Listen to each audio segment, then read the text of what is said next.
श्री भगवानुवाच कुतस्तवा कश्मलमिदं विश्वे समुपस्थितम् अनार्यजुष्टम स्वयं कीर्तिक्रम। अर्जुन, परमात्मा श्री कृष्ण ने कहा है, मेरे प्रिय अर्जुन, इस संकट की घड़ी में तुम्हारे भीतर यह विमोह कैसे उत्पन्न हुआ? यह सम्माननीय लोगों के अनुकूल नहीं है। इससे उच्च लोकों की प्राप्ति नहीं होती, अपितु अपयश प्राप्त होता है।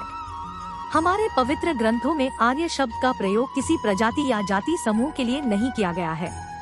मनुस्मृति में आर्य शब्द की परिभाषा एक परिपक्व और सभ्य मानव के रूप में की गई है। आर्यन भद्र पुरुष जैसा संबोधन सबके कल्याण की भावना की ओर संकेत करता है। वैदिक धर्म ग्रंथों का उद्देश्य मानव को सभी प्रकार से श्रेष्ठार्य बनने का उपदेश देना है।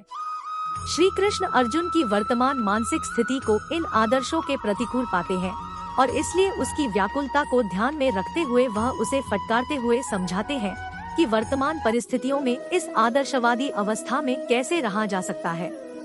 भगवत गीता या भगवान की दिव्य वाणी वास्तव में यहीं से आरंभ होती है, क्योंकि श्री कृष्ण जो अभी तक शांत थे अब इस श्लोक से बोलना आरंभ करते हैं।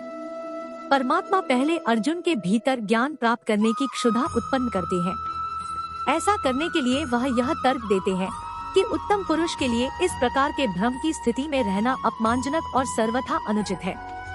इसके बाद वे अर्जुन को अवगत करवाते हैं कि मिथ्यामोह के परिणामों से पीड़ा, अपयश तथा जीवन में असफलता मिलती है और आत्मा का पतन होता है।